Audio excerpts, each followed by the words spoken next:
What I finally came about was this idea that people always answer, like when you ask an entrepreneur, what is mobile about your startup? You probably have heard that many times before. It's the, you can now do this or that anywhere and anytime. Who of you has heard that argument before? You can now do this or that anywhere and anytime. And that's why it's great. OK, so if somebody says you can now do this or that also anywhere and anytime, that essentially means you could already do it before, correct? By definition, that is not a new idea. You basically took something we already know, and you transferred it to a new medium. That can't be it. If this is a new medium, it has to have its own ideas. So when I went to KP and I was part of this iFund, there were 5,000 business plans that had been submitted in 6 months. And I went through a lot of these business plans, and I was looking for the next cool thing that I could do. And I was really motivated. I wanted to find something. And I put a very important first filter on every plan I looked at, which was, does this idea work nicely without a cell phone? And if the answer was yes, I would pass. Does that make sense? If this works nicely without a cell phone, it is by definition not mobile. Therefore, it needs to not be done.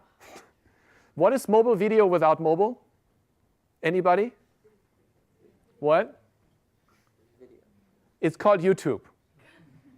And what is mobile social networking without mobile? Facebook. In other words, if you believe these companies are smart, I wouldn't bet against that. They should own this space. There's absolutely no reason they shouldn't. And we don't need another mobile social networking company. So what doesn't make sense without a cell phone? That's the question. What's simply impossible? And that led me to the insight, which I still believe in to this day. What is truly uniquely mobile? The answer to that question that I gave myself is that this phone is the only interactive medium that you carry with you in a non-interactive physical environment. Let me say that again.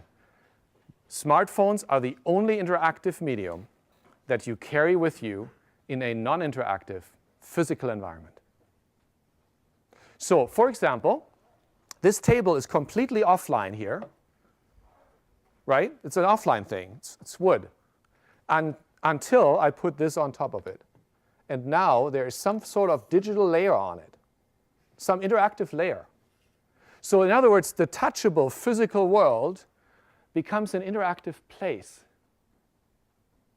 And that is fascinating, because the desktop makes about 0.00001% of the world an interactive place, namely your desk. And this makes about 70% of the land mass as an interactive place.